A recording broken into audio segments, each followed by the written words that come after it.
Central Guidance Psychiatric Facility located at. This document shall remain with my name, being cleared from the record.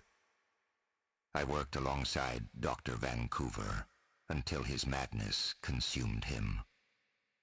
My condolences to the families who lost their loved ones and will never discover their death date, whereabouts, or what they participated in.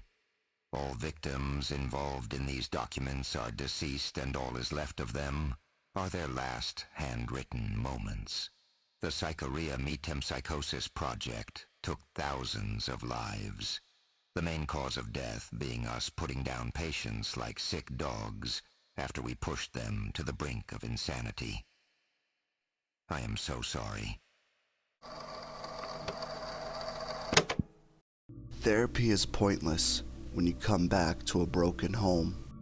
Outside my room, I can see green summer grass on both sides of a walkway.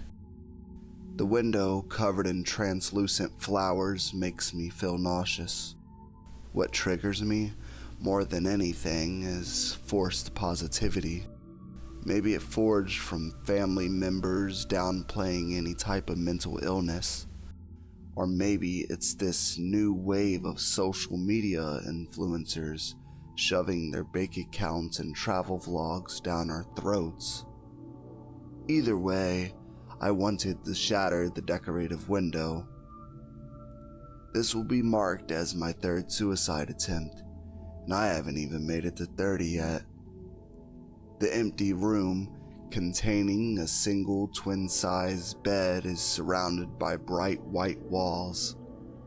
It feels as if I am staying inside of a blank canvas.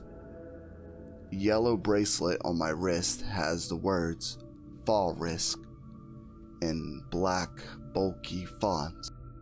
Last week I reached my limit and tried to overdose. Obviously, death didn't take me into its open arms. Instead, my overly curious neighbor peered through my window and found a thin shape of what she thought was a Halloween decoration at first. Poor old lady discovered me instead. Nothing is more terrible than creating trauma for others by trying to kill yourself to cope with your own issues. Double it and pass it on to the next, right? By the time I get my evaluation papers to leave, I'll be 2 weeks behind on rent and evicted shortly afterwards. Anyway, group therapy is about to start. Signing off, Justin Galehart. Entry 2. I talked to the psychiatrist finally. We have rearranged an agreement for how I'll pay off my stay here and get some rent money as well. At first, the proposition sounded intimidating, but what other options did I have? So there I was, standing between two large men in white scrubs descending the elevator. The hum felt relaxing compared to my next-door neighbor, who apparently ended up being evaluated after throwing a set of kitchen knives at his grandmother, luckily not hitting her once. Corey had shit aim and was insane. He will probably never leave the facility. When the elevator came to a halt, we stepped off in unison and walked side by side like clones sharing the same brain. We went down an empty corridor that had dim lights. The thing about Central Guidance is that this psychiatric hospital is blinding with bright lights and white walls. The group therapy room had a peaceful, childlike atmosphere that represented Winnie the Pooh's neck of the woods, but everything else was devoid of emotion and hope. Once we approached the only door at the end of the hallway, my heart began to pound. They pushed open the door and gestured me inside. An empty, pitch-black room swallowed my vision when they twisted the lock. Mr. Galehart, Welcome to Psychorea Metempsychosis. The lights came on, transforming the dark void into what I can only describe as a highly advanced laboratory containing a strange cryogenic pod. Thick wires overlapped from the ceiling above like robotic tendrils. Clear glass sealed tightly over a silk bed. Mr. Galehart, please enter the Somnus Incubator. We understand your first experience may not be the most pleasant, but after short periods of irritation, you will only feel dormancy and serenity. The automatic voice said before the glass lifted upwards with a hiss. I felt scared, till remembering how hard my life was outside of these hospital walls. If you want to kill yourself, then what do you have to lose by trying another alternative? It's not like it could harm me any worse than what I've already done. I climbed inside the pod and took a deep breath as the glass shut over my entire body. Surprisingly, the bed felt comfortable as a cloud, and the blue gas I was told about before signing this deal didn't smell so bad. My head became weightless, as if it floated inches over my neck. All I could see was mist. Today we will explore what is planted deep within your roots. Where does the seed grow and how long does your life force have before it can sprout? Mr. Galehart, you are surrounded by chlorinated water. Above the depth of water is youthful laughter and a summer breeze. They are happy. They are content. The chlorine burns when opening your eyes underwater, so you keep them closed safely in the dark. But wait, shouldn't this summer day emerge through your eyelids in a beautiful orange hue? Number. The youthful laughter becomes adulterated hollow whimpers. They are not happy anymore. Who? Who was not happy or content? Who? What? Who are you, mister? My lungs started to inflate as a compacting force pulled me down. I accepted it. The burning sensation overwhelmed me at first, and then, eventually, came numbing. Peaceful nothingness swept over me, and next, a sharp pain that felt like 100 daggers ripped through my leg. My scream caught under the pressure of chemicals and water. Above the dark blue ripple were distant glowing circles. I found strength still in both of my arms and left leg. Swimming was extremely challenging, but I managed to get my head above the surface to breathe. Around me, blood dyed the water. I couldn't believe it. Yet here I was, at an indoor pool surrounded by blood. That's when it swam in front of me. Its gray fin looked like a moving mountain. My childhood fear, which was ludicrous to think of as an adult. A shark in the pool. Its black eye looked dull and devoid of emotion. When it swam from under the crimson spread into the blue, its eye remained black as a large olive. I stroked my arms in pure panic, knowing that first bite was just a taste test, and next I'd become the full-course meal. Sharks usually don't crave humans. I understand that. But also, sharks don't usually swim in indoor pools either, do they? I felt the waves vibrating, and its heavy presence now swimming forward. My hand reached out to the pool's edge, grasping the smooth outside that said 15 feet. I turned around after throwing my body over and watched the shark turn away. I gasped, laying there, hopeless. "Goddamn, boy. Get back in that water and face it like a real man," a familiar voice said.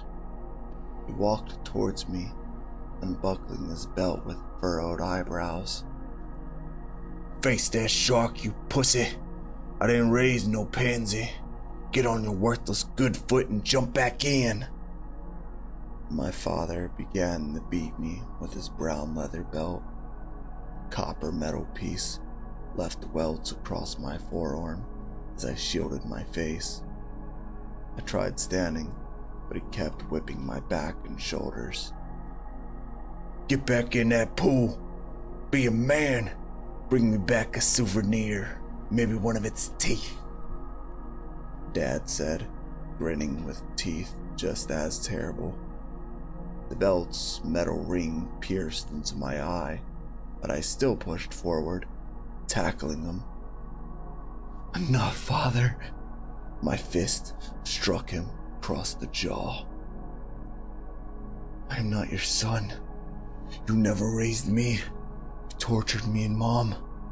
I was taught disobedience and discipline through your sick methods of fear. How can I become this big fucking man when all you do is make me feel small? I grabbed his belt, hobbled above him, lashing out with cruel whips. Father crawled on all fours and started to shrink. His clothes were loose, and his facial hair shaving off, and the anger in his eyes replaced by childish desperation. No, Dad. Please, no. I looked down and saw that my body had become foreign. Tanned tattoo arms held the belt now, and before I could stop him from running away from his punishment, he jumped in the water. I ran after my father, jumping over his head and in front of him. The shark swam directly for us, smelling our fresh blood. News reports scattered across social media in a viral outbreak. The headlines went from Channel 12 to her face being plastered worldwide. Sarah Flynn, 31 years old and convicted of murder.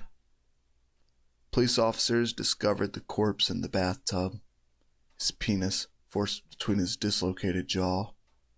When Sarah was questioned for her reasoning behind such brutal actions, she simply said, "I'm tired of men thinking only with their cocks, so I gave him a taste of his own medicine." Tomorrow morning she will arrive at our facility under court order after pleading insanity instead of the death sentence. Test subject, Mouse, will proceed with their next trial according to plan. Sarah Flynn, Entry 1. House slippers are better than a prison jumpsuit if you ask me. I met Dr. Vancouver, who politely said I can just call him Isaac. The guy gave me chills just looking at his bleach emerald eyes. It felt like marbles were surgically implanted in his sockets. He offered me a deal impossible to refuse. My hand signed my autograph without a thought. Of course, I looked at each detail with a fine pick and found nothing suspicious except testing out an experimental drug while being inside of a pod. I laughed as soon as the word came in view. My little brother loves that nerdy science fiction crap. Tonight my first test is happening, and I'm quite nervous. P.S. Pray for me, little Nat. Sissy loves you. Entry 2. Grandma's basement, full of cardboard boxes and vintage furniture, was my childhood maze growing up. During the weekend, when Mom worked long shifts, me and Nathan would come over here. Sometimes we found old photos, clothes, stuffed animals, and a lot of boring, useless junk. We once crawled under boxes to get to the other side. Yeah, the basement adventures were a highlight for our youth. I read my first crime novel down there, and still don't remember the title or author's name to this day. We heard footsteps over our heads and pretended they were cave tremblings about to collapse. Nathan took it serious, because dust debris came from between the floorboards. "It's just Grandma in the kitchen, Nate. Don't worry, bub," I whispered with the flashlight pointing in my face. Memory struck me like a slingshot. I stood on the bottom basement step and looked at the collection of boxes accumulated. Not only old belongings, but also fractured memories. Voices of past conversations and defying moments were inside each box packed tightly shut. My first date, first kiss, prom dress, picnic blanket that me and close friends used during get-togethers. All behind taped up cardboard. I remember as a little girl, my first out-of-body experience was the thought of how small Earth is compared to the universe. Suddenly, playing in a basement box maze made me feel like a mouse being tested by large scientists I couldn't see. I know that fear is irrational and silly, but children find what can't be explained truly frightening. Why do you think the boogeyman caught so easily in almost every kid's bedroom? My flashlight scanned through the first thin path leading to a sharp right turn. I would most likely have to shimmy sideways to get through, and did so, my breath hitching as claustrophobia took its course. Have you ever went down a park slide as an adult and realized, well darn, I'm too damn big? By the time your shoes hit mulch, that's how I felt squeezing through the boxes. Specks of dust spiraled in the small light. Maybe 3 feet was visible within the darkness. My eyes were not able to adjust. The flashlight kept flickering off. "Sarah, sweetheart, they call it a butter knife because..." Grandma's voice faded through a box. Are you sure no one will come down here? My first ever boyfriend said before our first kiss. It was extremely hard to chalk up the voices to being in my head when they literally came from inside the boxes. Miss Flynn, your grandmother will be here soon. How could you do such a horrible thing? Vandalism on school property? My old high school principal said from above. Please, stop. Please, Sarah, don't do it. I'll go away. I'll leave. My now dead husband begged below before I dragged a steak knife through the bottom of his shaft. All around me, I could hear all the times Chester would smack the blood out of my mouth. Him dragging other women in the past by the hair and punching them in their stomach. One poor woman cried as his punch killed the unborn child. I don't regret my actions and would do it all over again. Distant boxes toppled over, knocking a path down like dominoes. I began to run as voices screamed. Soul-filled packages desperately waiting to escape until madness consumed me. Sarah, please don't do it. "Sweetheart, they call it a butter knife because..." The boxes overlapped in speech. I kept moving without looking behind.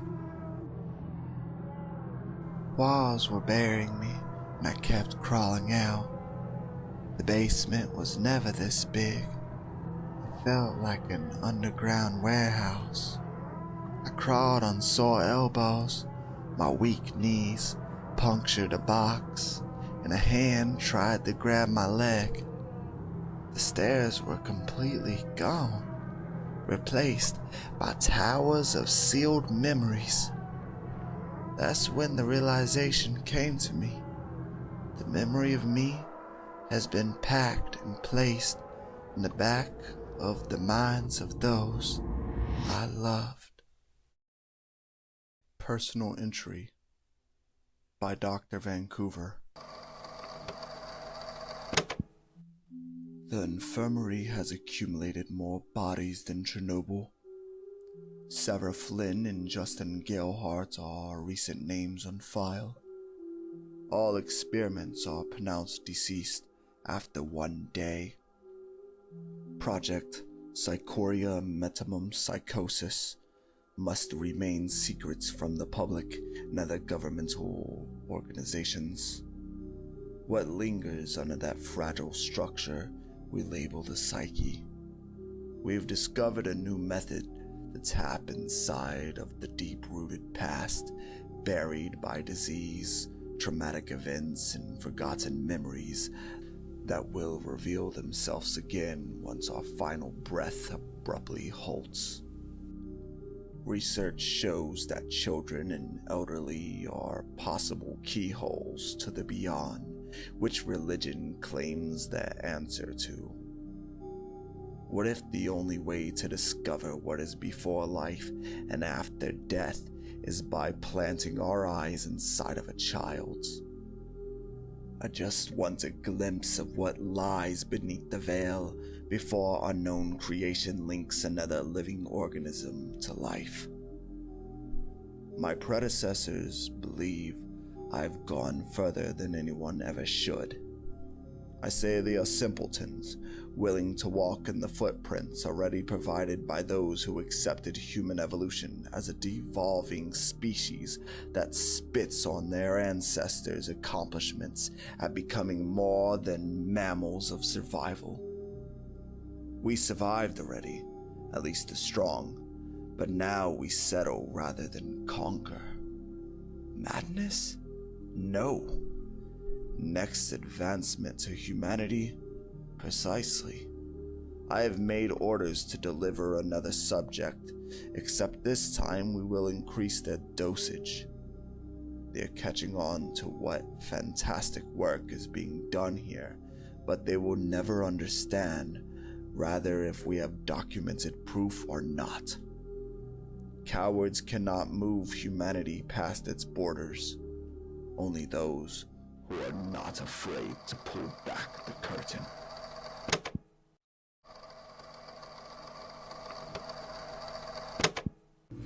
I went for a late-night jog across the Spencer Bridge leading into Kentucky. Behind me, Cincinnati is bright and complemented by police sirens. Lately, life has been weighing on me tremendously. My girlfriend kicked me out after our disagreement over small shit that was really just an undertone of her not wanting to date a deadbeat musician. Her friend group hated the idea of me not being a breadwinner. "What happened to equality, ladies?" I said with a stupid grin. Brittany was like her BFF since childhood or whatever. How could I have the audacity to rudely think us having sex gave me a higher status compared to them?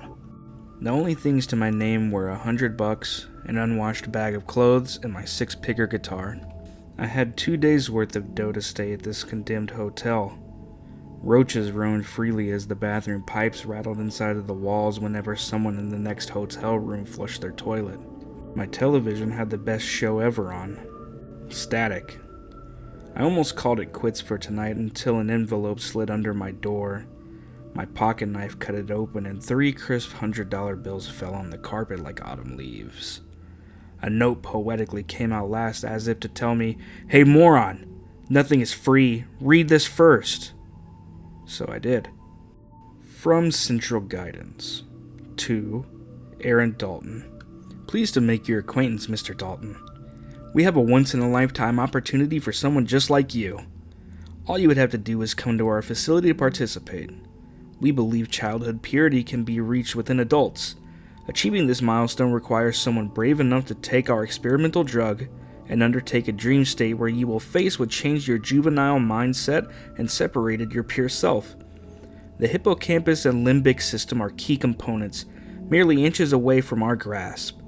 We need a brave man/woman to simply inhale our medicine and go under sleep observation while we monitor through surveillance. A reward of $35,000 will be given to those who will participate. My hand felt weak holding the letter. What was folded paper now became a force unbearable to keep from falling on the carpet alongside the already fallen $100 bills. I sat across from both letter and money until my equilibrium came back. The deal gave me more temptation than anything ever before. This could bring back my relationship and give me an apartment with 3 years of rent paid for and maybe a vacation. I can imagine myself recording new music without having anyone on my back. Hell, I can use that money to travel around another country and find myself. 2. I missed my vest already. For the past 2 years I've sewn bizarre patches on it. My personal favorite is this one comic bubble that says, "Drink gasoline directly out of the nozzle if you love stadium country music." They dressed me in bright green scrubs and placed my entire body inside a thick glass incubator. The shield plate slowly formed a white frost substance, concealing the ceiling lights outside. Now they looked like small orange and yellow orbs. My back pain screamed in the stiff, flat, hospital-style bed. I inhaled all the smoke flushing inside of the glass confines and drifted off to sleep. A harmonica played beautifully in the dust-ridden attic. My grandfather tapped his size 13 church shoe against hollow floorboards and blessed my youthful ears. Behind a cobweb mirror was a mahogany guitar that had lost its color from age and neglect. My fingers went searching for its fretboard and wrapped around it like King Arthur with Excalibur. The guitar strings were out of tune, but still nice on my ears. Grandpa kept playing his harmonica while I explored my own musical path. His wife, my grandmother, died about 4 months ago, and he still had enough strength through his old age and grief to drag me upstairs to play our hearts out. He met Rose at a jazz festival. Apparently, she looked breathtaking in her sky blue dress. Grandma said he was handsome in his jean jacket even though it had a hole in the left elbow. Back then, Grandpa Mac played in a blues band called the Moonlight Riders. Their name was based on some western myth about these 3 cowboys who fought demonic forces to save a town. Yeah, she fell for me. What an idiot. A gorgeous young idiot. We could barely stay on tune when our saxophone player got carried away. I would say, now listen here, motherfucker. You gotta play with us, not against us, T-Bone. And guess what? He still blew the brass ahead of our discretion because a pretty little lady had the googly eyes for him. Grandpa said, laughing one summer day. I couldn't blame him. I played until my face turned blue for Rose. I sure did. My grandpa cried in front of me for the first and only time during that conversation. Until the day he died, his last commitment to this life was to teach me how to get lost in music and pick up my guitar over a bottle of booze or drugs any time the pressure became too heavy. Now, here I am sitting across from the ghost who stepped up as a father figure after the man who impregnated my mother didn't have the balls to raise a snot-nosed kid. My mother fell into addiction until she overdosed, and that's probably why Grandpa quickly got me interested in music. He knew I needed it just as much as he did. What sat on a milk crate blowing through his harmonica like it's his final performance was an absolute legend. My idol, my mythology, my prime example of manhood and what being a great person is. The transcending sun casted wings behind his hunched shoulder blades, and the attic's dust resembled feathers through the light. When I went to grasp him, everything bright in my childish mind blinded me until darkness filled the attic and left me with his memory. Grandpa Mac limply sat against the attic wall underneath a now shattered windowsill. He witnessed me place my guitar down to sleep with nameless women, snort nameless substances, and pass out in nameless hotel rooms or on couches. Love songs became ignorant hatred, just wanting answers for why no soul on this cruel earth could give a shit about anything else besides regurgitated marketing and doing whatever it takes to feel high. I remember the only goal as a child was figuring out what to do until street lights signaled my return home. I took a seat next to my grandfather's corpse and we both cried at the man I failed to recognize.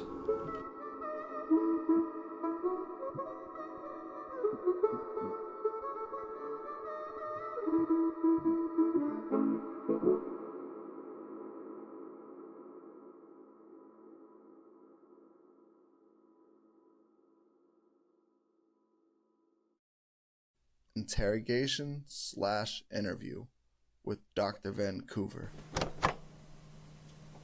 Dr. Vancouver, can we get you some coffee? Maybe water or a protein bar? Coffee with 4 packs of sugar will do fine. Thanks. Can we get an extra sweet coffee? Also a caramel rocky edge bar for myself. We hear what is presumed as Ambrose banging his fist against the interrogation room door before pulling out a chair. Alright, Doc. Now run me through the shit catastrophe. Do all psychiatric facilities have secret underground cremations, or just your location?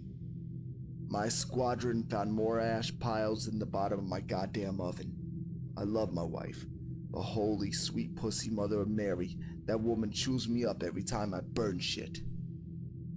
You know, profanity only applies ignorance and stupidity. Lets me know what kind of detective you are. Oh yeah? What kind is that, Dr. Wiseass? A detective who only loves to hear himself talk rather than listen. An absolute weak-minded man who only made it through the ranks from the privilege of his dead father's reputation and should have stayed as a cop. We hear Detective Ambrose readjust his sitting position. Don't you dare speak my father's name, you sick bastard! Why? Let's not sit here and pretend that you captured me. One of my associates came spilling my operation out on your lap. Officer Ambrose, you are nothing but an incompetent, narcissistic, feeble-minded chimpanzee who only knows how to pull a trigger and kill the innocent. The difference is that my innocent victims die in the process of discovering things beyond our understanding. The sacrifice does not go in vain unless you simpletons keep me behind bars. Did you just call me an officer? Dr. Vancouver smacks the steel table between them. Of course that is all your filthy ears heard. Insulting your ego means more to you than what awaits outside life's veil. Detective Ambrose collects himself by deeply inhaling. Okay, I'll admit, you cracked me there. Got under my skin real good. But I don't have all night. Let me tell you something, Doc. Clearly you are not as smart as you think, because you left some loose ends to your Frankenstein-ass experiments. No matter how we arrested you, we still won. The law is always on top, and that even goes for wise guys who think finding God through fancy bullshit thrown together contraptions makes them better than everyone else. Newsflash, we got you. But you don't. What? Did you think Central Guidance was the only location built to host such ludicrous research? I am one out of hundreds who dared to reach beyond grasp unfathomable. I will make a proposal to sort this little issue we have between us, officer. Detective. Yes, detective. let me into the Somnus incubator myself. One last experiment, and I will tell you where all my fellow researchers are. One last trial.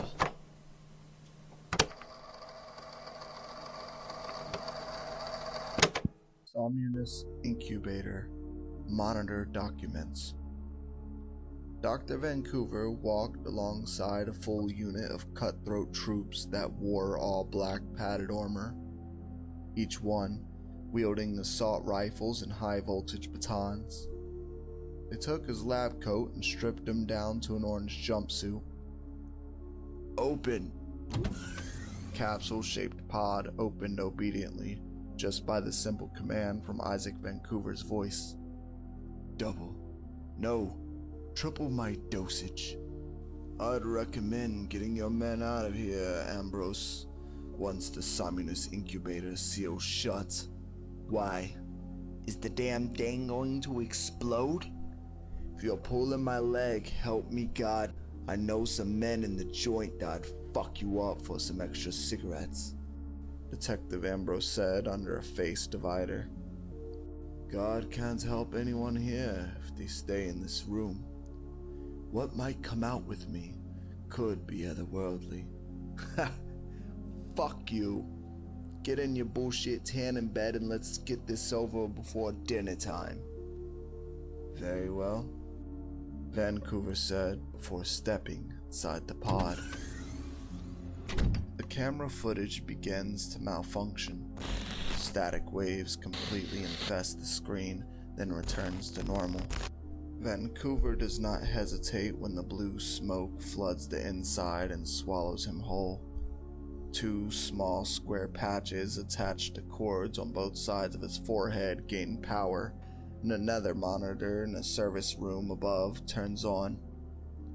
Two doll rooms containing highly advanced technology. An hour passes by and all armored men grow restless with impatience, especially Detective Ambrose, who now leans his back against the wall. Tick tick, Vancouver. One more hour and I'll pull you out that goddamn glass egg myself. Do you hear me? Dr. Vancouver cannot hear or see what is in our consciousness.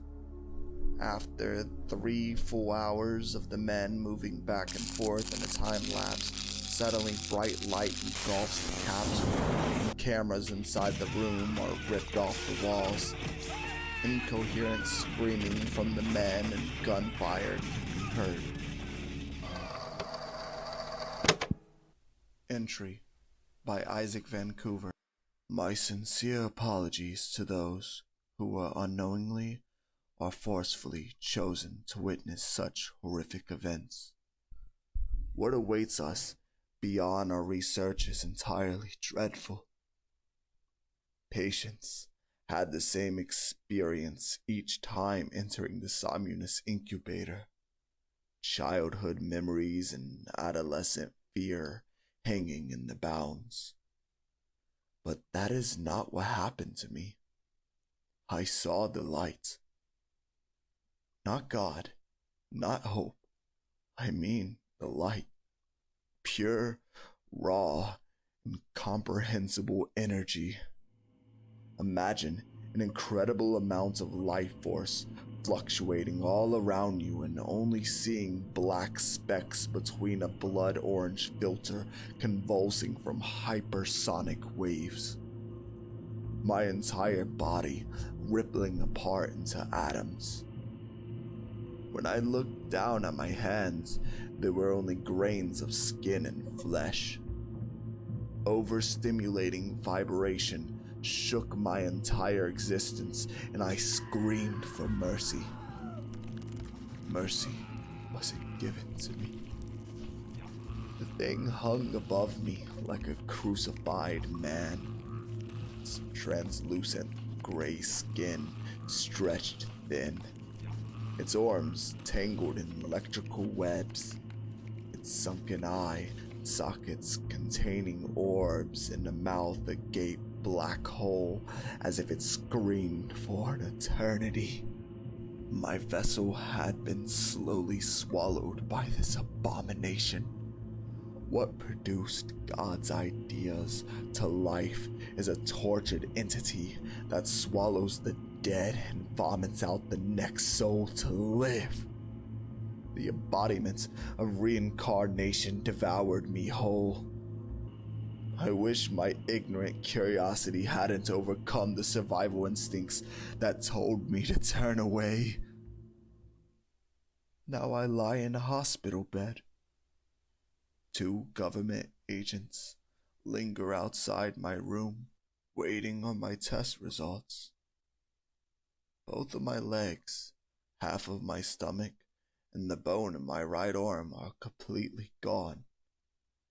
That thing swallowed them and probably gave it to the next soul being born. Ambrose and his unit are also disfigured with missing limbs, organs, bones, some without eyes or tongues. What was taken from them vanished, as if we were born without them. I can still see those electrical webs all around me, coursing and draining life energy from everyone in the hospital. The whole hospital is covered from floor to ceiling like an illuminating spider infestation. What else can I do now, except wait for the rest of me to be swallowed and vomited back out?